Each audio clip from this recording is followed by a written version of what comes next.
Ok. Bom, domingo, e hoje é dia dos pais. Parabéns para vocês, pais, né? Parabéns aí por esse momento, por esse dia. Um dia que a gente realmente deve celebrar também, assim como a importância do Dia das Mães, dos pais também, e reconhecimento pelo papel que vocês pais têm, né? Também declarar aí que sejam bem-vindos todos. Nós temos aí o Ailton que está nos visitando hoje, bem-vindo, né? E é um prazer ter você conosco. E vamos direto para a palavra, né? Porque meu tempo aqui é curto. Então vamos lá. Pedir para você abrir comigo em Oséias, capítulo 6. Oséias, Antigo Testamento, capítulo 6, verso 1.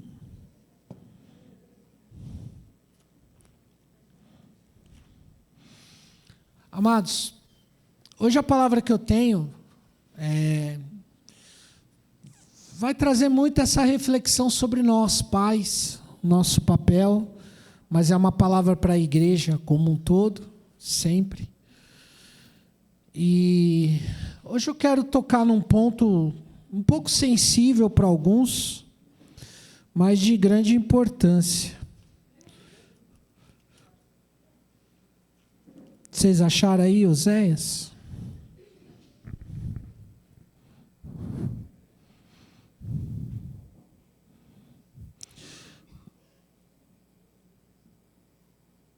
Capítulo 6, eu estou no capítulo errado. Por um momento me deu um frio aqui, eu falei, oxe, não é essa palavra. Mas aqui tem. Então diz assim o texto: venham e voltemos para o Senhor, porque Ele nos despedaçou, mas vai nos curar. Ele nos feriu, mas vai atar as feridas. Eita! Vocês já refletiram uma vez em pensar que Deus nos arrebentou? Que Deus nos feriu? Às vezes a gente tem pelo menos eu tenho visto isso na caminhada, que a gente vê Deus curando, mas não machucando. Deus não machuca. E aí eu quero trabalhar um pouco esse texto hoje com vocês. Porque o texto que o Senhor me deu, a palavra, ela, posso dizer assim, que tem muito com a minha vida para poder compartilhar com vocês, mas a minha vida não vai mostrar que é diferente da vida de vocês, nessa jornada. Afinal de contas, essa formação que a gente tem no Senhor, ela é trabalhada, é forjada debaixo de dores, sofrimentos e também de cura. Quem se lembra daquela passagem de Jesus no deserto? Quem enviou Jesus para o deserto? Quem enviou Jesus para o deserto? Quem sabe? Foi o diabo? Na verdade, vocês não têm nem certeza, né? Tem? Então, quem tem certeza, fale com convicção, sem medo. O Espírito do homem? Não, então vamos lá. Quem enviou? Espírito de Deus? Vocês têm convicção disso?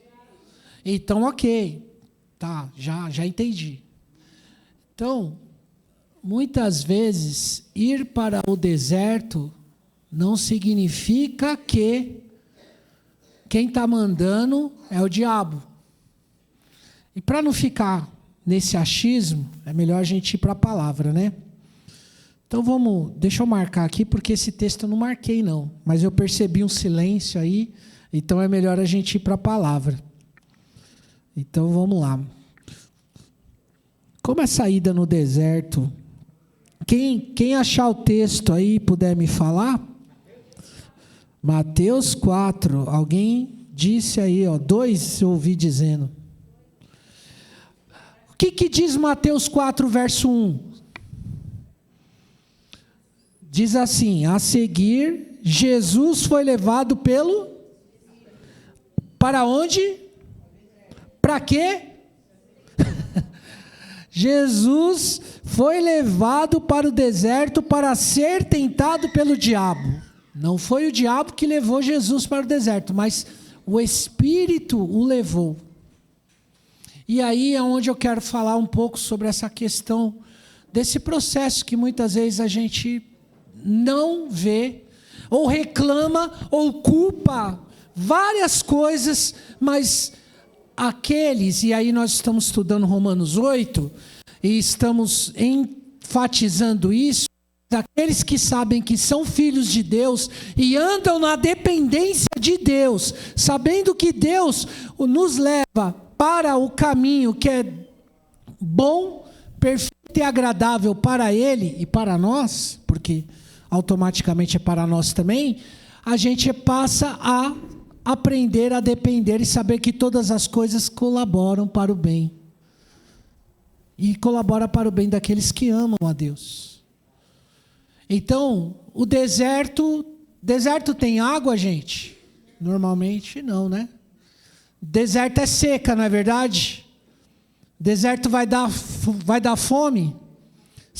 E normalmente aqui eu vou falar para você que não tem comida para levar no deserto, que não tem água para levar no deserto, e vai para o deserto. Você vai passar fome, você vai passar sede, verdade ou não?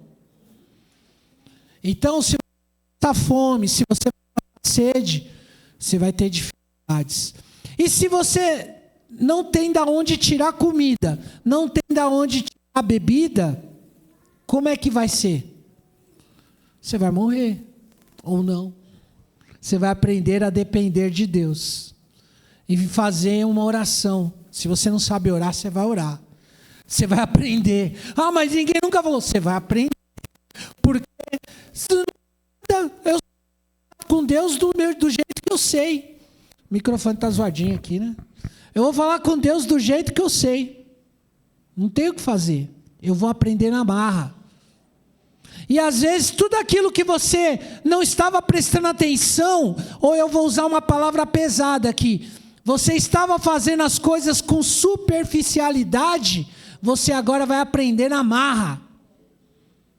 Sabe quando você está começando um trabalho e aí você vai entrar na empresa?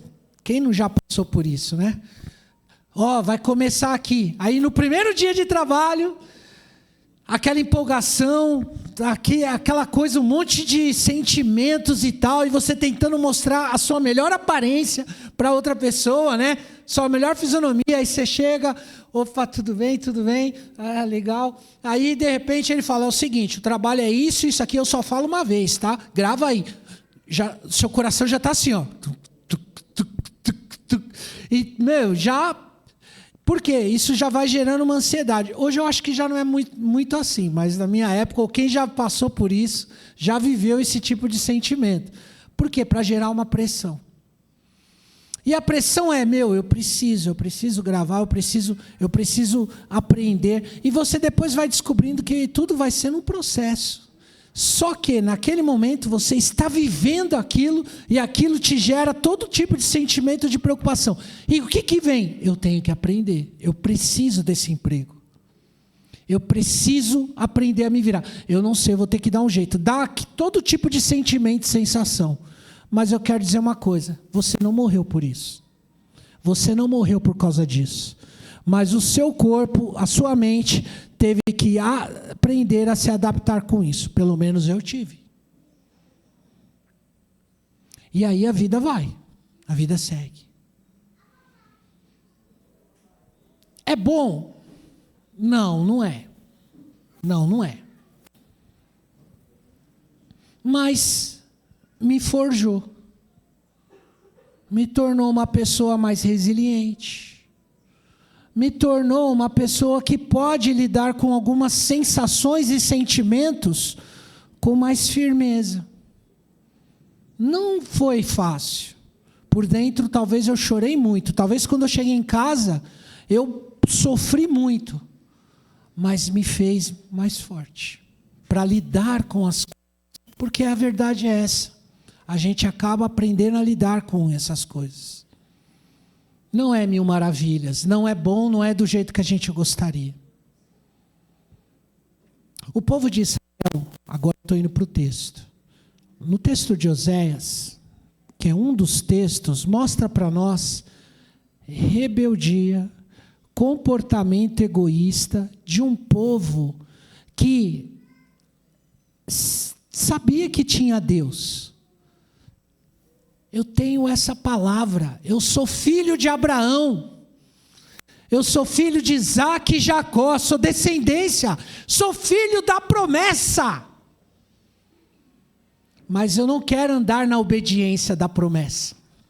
Eu não quero andar na vivência daquilo que os meus pais andaram. Eu quero andar na liberdade que os outros andam, naquilo que os outros fazem, e eu quero fazer também. Sem respeitar a disciplina, ou por que os meus pais fizeram o que precisavam e ensinaram que eu tenho que andar nessa dependência. E vai. E aí começam a acontecer os problemas, conflitos, dificuldades e tal. E aí a gente começa a culpar um a outro. E aí agora eu vou pegar esse texto onde o povo de Israel acabou ouvindo algo da palavra de Deus por meio do profeta. E o que ele diz? Volta ali para o verso 1 do capítulo 6 do livro de Oséias. Venham, voltemos para o Senhor, porque Ele nos despedaçou, mas vai nos curar. Ele nos feriu, mas vai atar as feridas.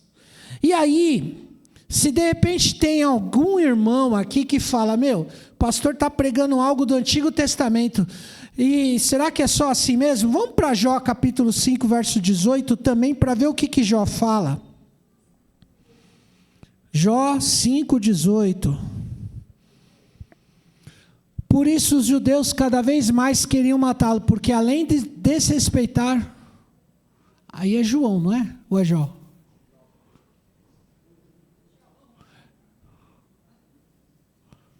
Vai para João. Perdão, vai para João 5,18.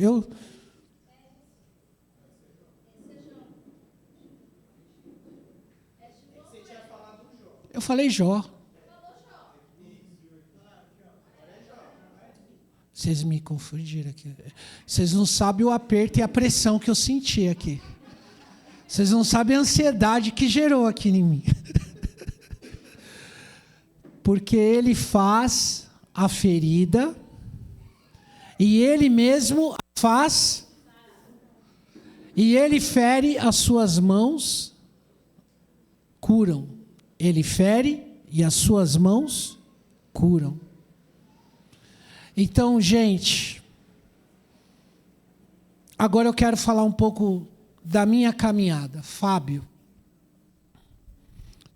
Desde pequeno, Fábio, isso é testemunho, tá? Não é eu querendo contar.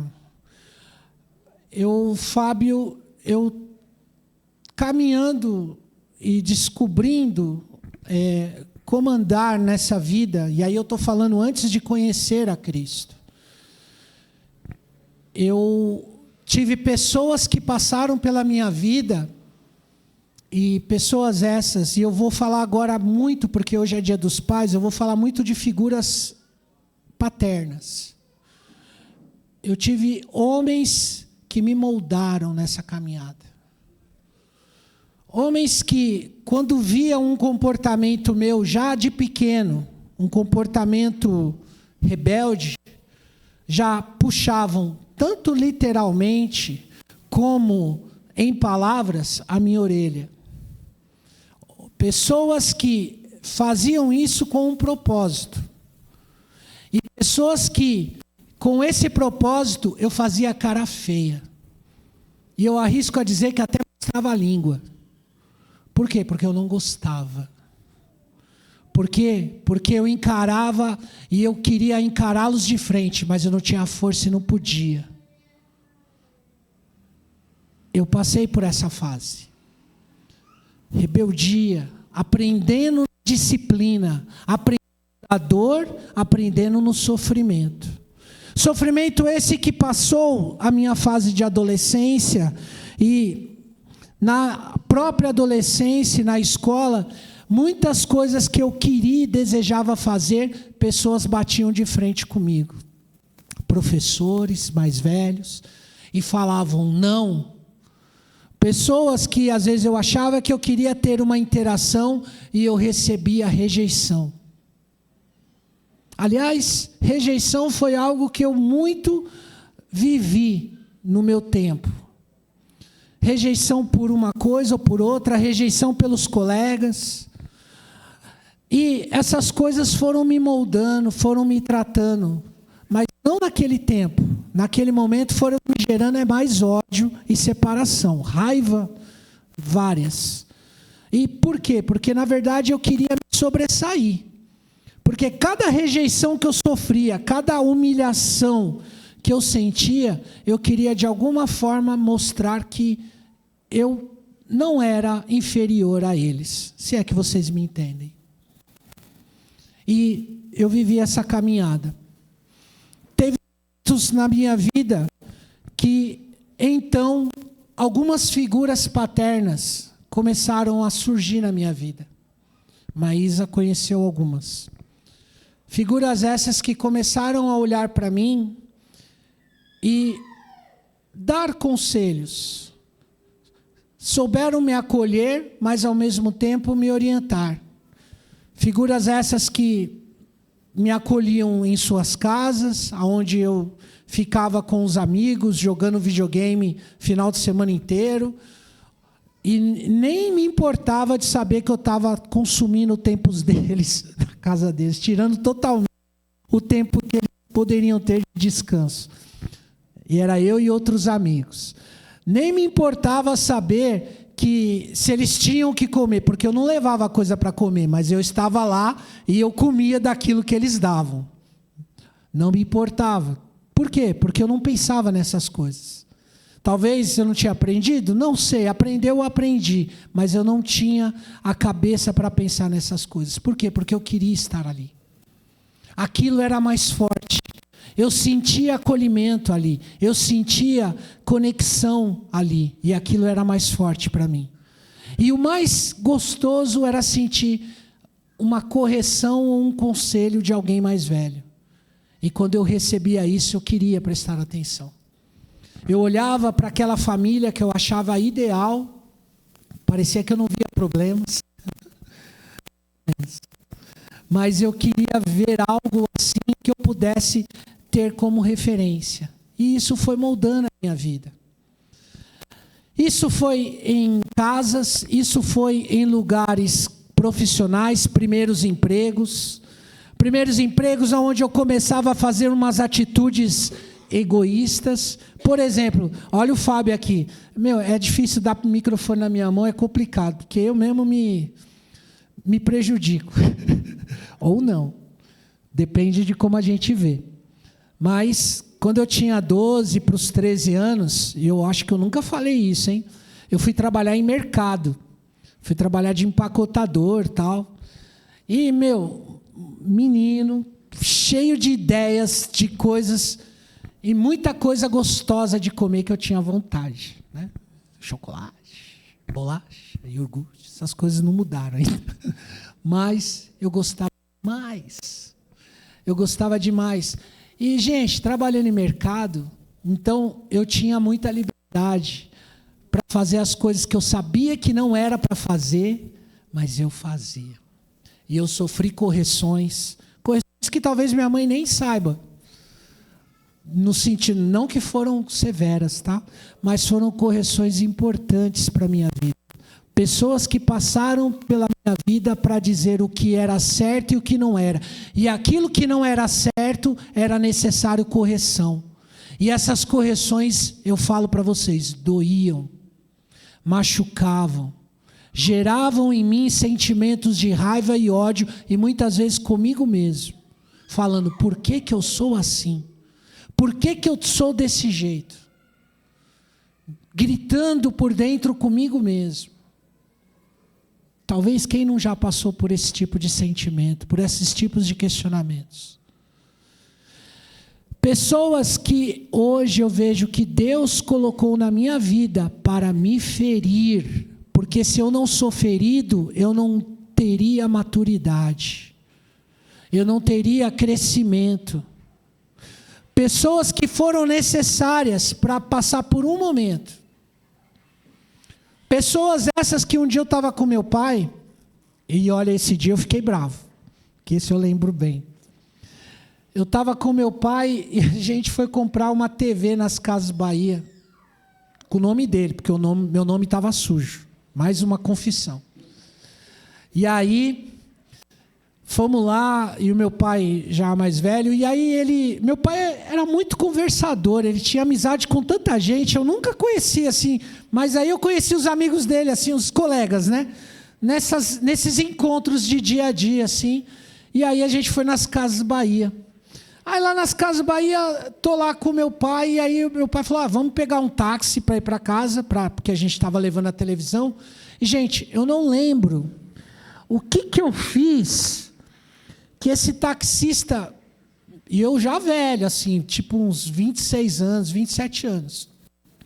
O que esse, já pai, já casado, o que esse taxista falou na frente do meu pai, mas ele me deu uma escovada, gente, assim, escovada é uma repreendida, que o meu sangue subiu de tal maneira que a minha vontade, Fábio confessando, era pegar o cara ali e bater nele.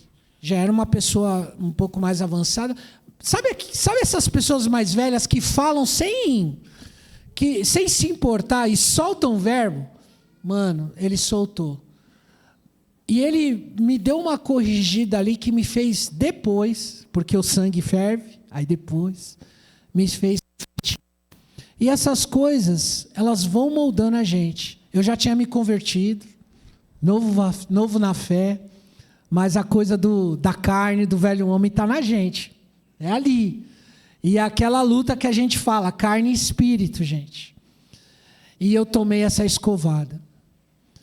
E eu penso nessas coisas, olhando e falando como Deus corrige a gente, e é necessário essas correções por amor, para que Israel, como o texto diz, possa olhar o caminho errado que está tomando e voltar e se arrepender. Porque se não há arrependimento, não há transformação, amados. E o molde de caráter em nós, porque a palavra diz até que Cristo seja formado em nós, é o nosso caminho de santidade, ele vai de correções, disciplinas, e que muitas vezes são pessoas que... E vai doer o que eu vou falar aqui para vocês, então prestem atenção. São pessoas que Deus coloca na sua vida para te moldar, para te corrigir, para ser, muitas vezes o olhar está me perseguindo, está fazendo isso e aquilo, e aí, só que o seu coração não muda, porque você olha tanto essa pessoa te corrigindo, essa pessoa fazendo isso e aquilo, que você não olha para o seu próprio ser, e olha o que Deus está forjando em você, porque o orgulho do seu coração é muito maior. Para enxergar o cuidado que Deus está fazendo para formar Cristo em você. Para formar Cristo em nós. Afinal de contas, Paulo, em um determinado momento, já no fim da sua carreira, ele diz que ele carregava como uma espinha na sua coxa, né? Não? Na carne. Eu fico pensando, uma espinha na carne, vou aqui no meu literal. Pensa que você tem um objeto estranho no seu corpo. Toda hora te lembrando, porque está te incomodando, não é verdade? Então, uma espinha na carne, vou colocar como se fosse na coxa. Talvez ele andasse manco todo o tempo, só para lembrar o quê? Da espinha que ele tinha na carne. Agora eu estou do lado dela aqui. Pensa na sua esposa que está do seu lado, e de repente, ela está toda hora te cutucando e te lembrando. Preste atenção no que eu estou falando. Isso é mais importante do que a brincadeira agora. Pensa naquilo que ela está falando e por amor. E é isso que a gente não pode esquecer. E por amor, te lembrando e te cutucando toda hora, como se fosse uma espinha, mas por amor, para que você se lembre de quem realmente você é no processo com Cristo. E eu estou falando da esposa porque eu sou homem, mas o inverso é igual. Porque é o amor de Cristo. O amor de Cristo operando através do seu cônjuge, através do seu filho, através da sua filha, através do seu tio, da sua tia, do seu irmão. O amor de Cristo através de pessoas que você hoje tem raiva. Pessoas que hoje você tem ódio porque elas machucaram você. Elas te feriram tanto que você não consegue olhar na cara dela ou dele. Mas você está vivo.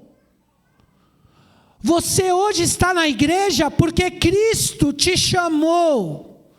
Porque você foi atraído a Ele. E a sua história tem sido levada para que cada vez mais Cristo seja forjado em vós. Só que esse forjar, muitas vezes são feridas e dores que a gente vai passando. Deserto, tentações, sufocos. Só que a gente tem aprendido na palavra. Então eu te convido a estudar a palavra de Deus com a gente. Te convido a você buscar conhecer cada vez mais, para que Cristo seja forjado em vós, para que aí você não olhe ou não ande dependendo daquilo que a terra tem, mas olhe dependendo daquilo que Deus tem para você. Porque como pais, como eu que sou pai, você, para cuidar de uma família hoje, é uma grande responsabilidade.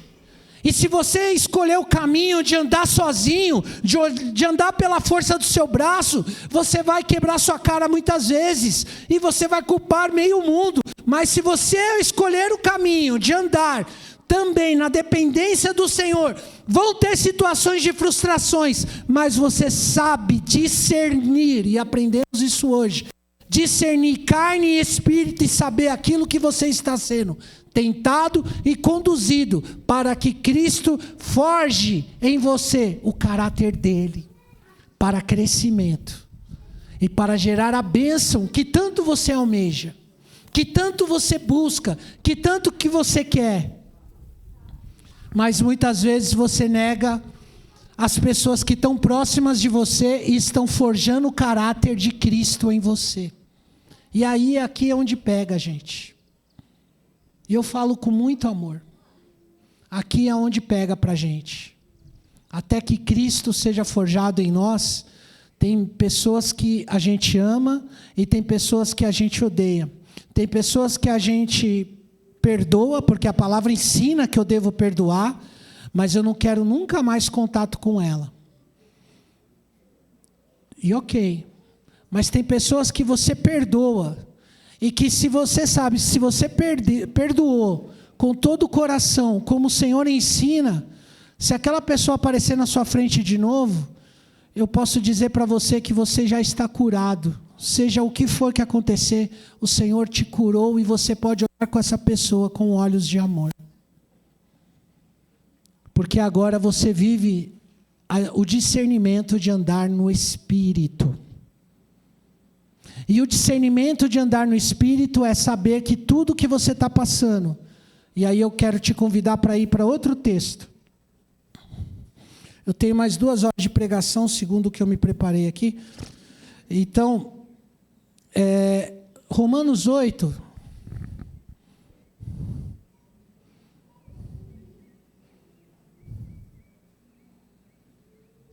Verso 14, diz o quê? Pois todos os que são guiados pelo Espírito de Deus são o quê? Então eu e você buscamos ser guiados por quem? Você tem orado e pedido a Deus para que o Senhor guie seu dia? Então eu estou falando hoje para você, ore e peça a Deus que o Senhor guie seu dia, guie suas escolhas, guie suas decisões. Não espere a aprovação de ninguém para decidir as coisas por você, espere de Deus, busque dEle. E ande no discernimento de ouvir a voz dEle. Porque você é filho, porque aqueles que são filhos de Deus são guiados pelo seu Espírito, e não pela carne. Aliás, a carne, ela vai nos colocar a engano. Outro texto diz, né, Guilherme? Enganoso é o coração do homem, né?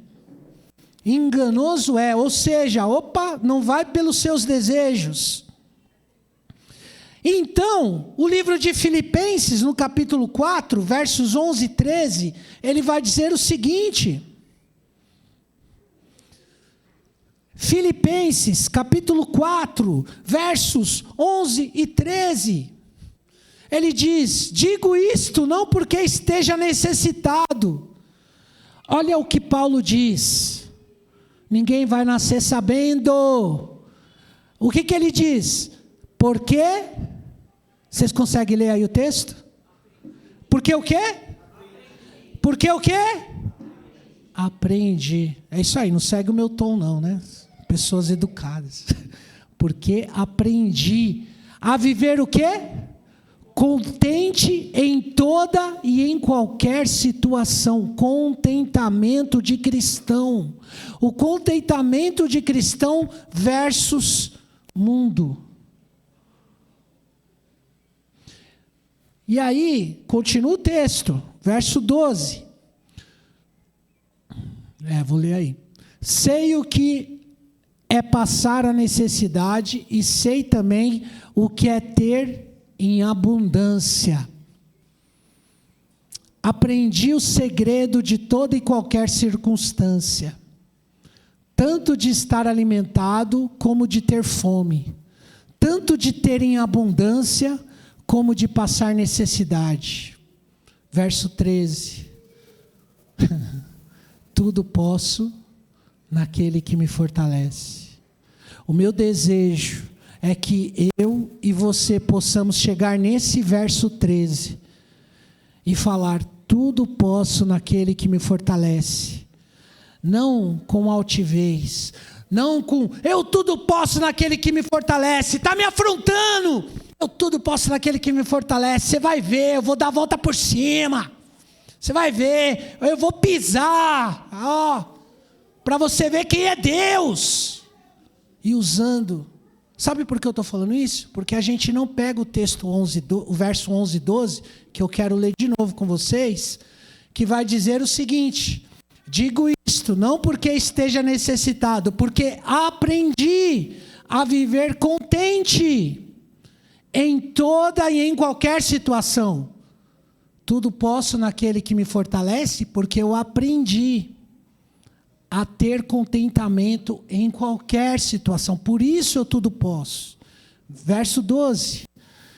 Hoje eu sei o que é passar necessidade. Eu já passei necessidade.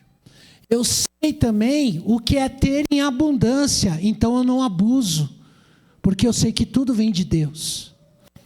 Eu aprendi de toda e qualquer circunstância, tanto de estar alimentado, como de ter fome, deserto, tanto de ter em abundância, como de passar necessidade. Eu posso dizer que tudo posso naquele que me fortalece, porque eu passei pela escola da dor, a escola do sofrimento. Eu passei pela escola da lixa, a escola daquele chefe que pega no meu pé, daquele que parece que quer o meu mal, e talvez até queira, mas a minha vida agora depende do Senhor, não depende mais do homem, a minha vida é para Ele, porque dele e por Ele e para Ele são o quê? Então todo sofrimento e toda dor, toda abundância, tudo eu deposito nele. Agora voltando para Romanos 8, versos 31 a 39, vocês estão comigo? Não. Romanos 8, versos 31 a 39, vocês estão comigo? Que diremos então à vista dessas coisas? Se Deus é o quê? Então quem será contra nós? Se Deus é por nós, quem é contra nós? Quem é aquele chefe? Ou quem é aquela pessoa que está me perseguindo? Ou quem é aquele meu cônjuge que está toda hora me rebaixando, se é assim que eu me sinto? Ou me afrontando? Ou me desonrando? Quem é essa pessoa? Quem é aquele filho que está me desrespeitando? Quem é aquele irmão que tem me afrontado toda hora? É irmão em Cristo também. Mas se eu estou em Cristo, e aí diz, se Deus é por nós, quem será contra nós? E aí ele vem, aquele que não poupou o seu próprio filho, mas por todos nós o entregou. Ele não entregou só para o Everson e nem para a Mônica. Ele se entregou por todos nós. Será que não nos dará graciosamente com ele todas as coisas? E aí, Jéssica, ele diz, graciosamente com quem? Com Ele, com Cristo. Tudo você vai obter com Cristo, porque você aprendeu ou está aprendendo a viver na dependência dEle. Então, tudo que você vai receber, não é só, Jéssica, mas é com Ele, Jéssica. Porque você vive com Ele. E continua. Quem tentará então acusação contra os eleitos de Deus? É Deus quem nos justifica. Quem pode dizer isso? Quem pertence a Ele. Quem os condenará? É Cristo Jesus quem morreu. Ou melhor, quem nos ressuscitou, o qual está à direita de Deus e também, o que Ele faz? Intercede por nós. Quem nos separará do amor de Cristo? E aí vem a reflexão. Será a tribulação? Será a angústia? Será a perseguição? Será a fome? Será a nudez? Será o perigo? Será a espada? Como está escrito? Por amor de ti, somos entregues à morte continuamente. Fomos considerados como ovelhas para o matadouro.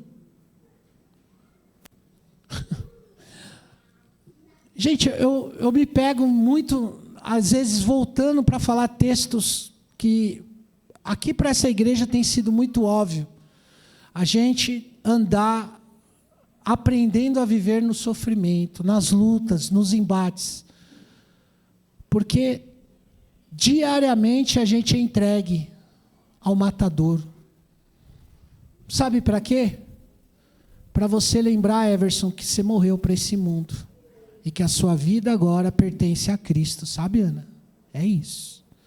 Então você vai ser confrontada, você vai ser confrontado. E aí a sua carne vai, ela vai pegar. Eu não levo desaforo. Só que você tem que lembrar que você agora morreu para esse mundo. Isso significa que esse desaforo agora morreu também. Ai, que difícil.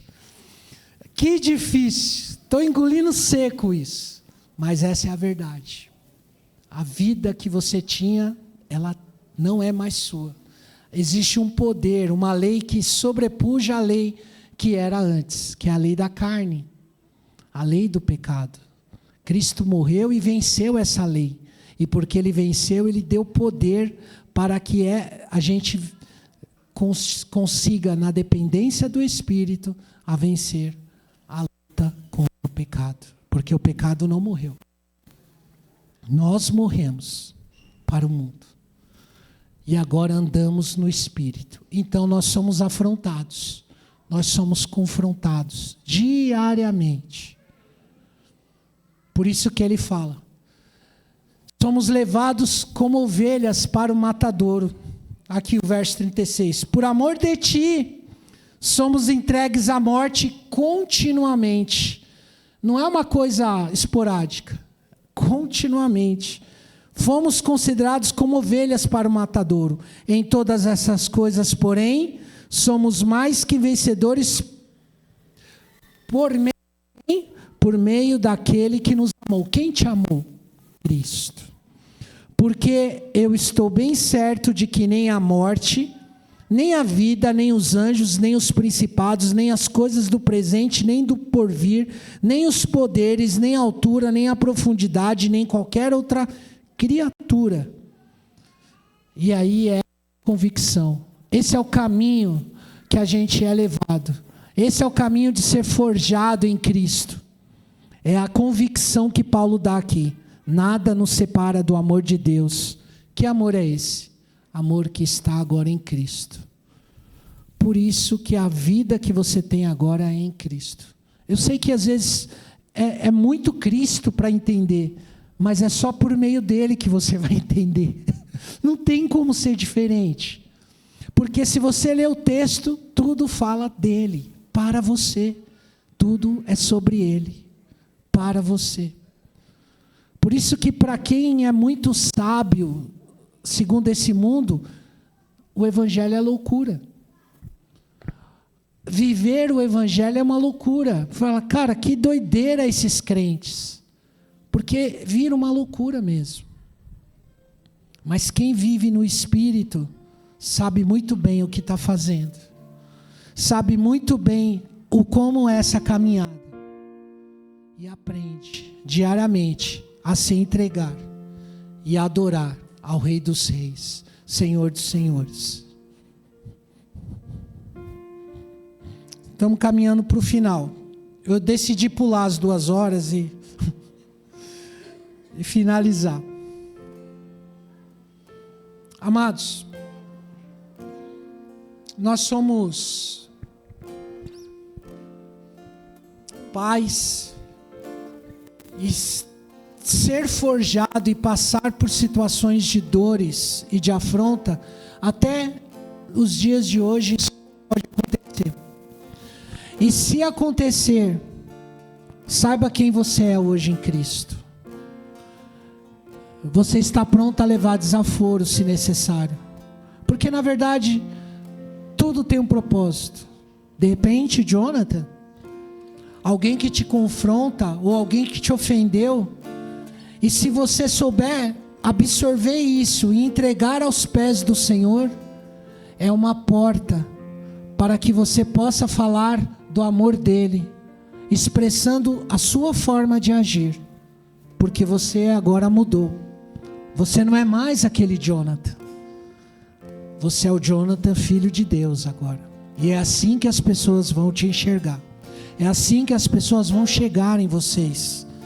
É assim que as pessoas querem ouvir o testemunho de vocês. Fernando, qual é a razão da sua fé? Vão perguntar para você. E a sua vida e as suas palavras vão poder dizer: é Cristo. É somente Cristo. E é Ele. Porque dele e por Ele e para Ele são todas as coisas. A gente vai adorar com um cântico. E depois eu quero voltar para fechar com vocês a oração, amém?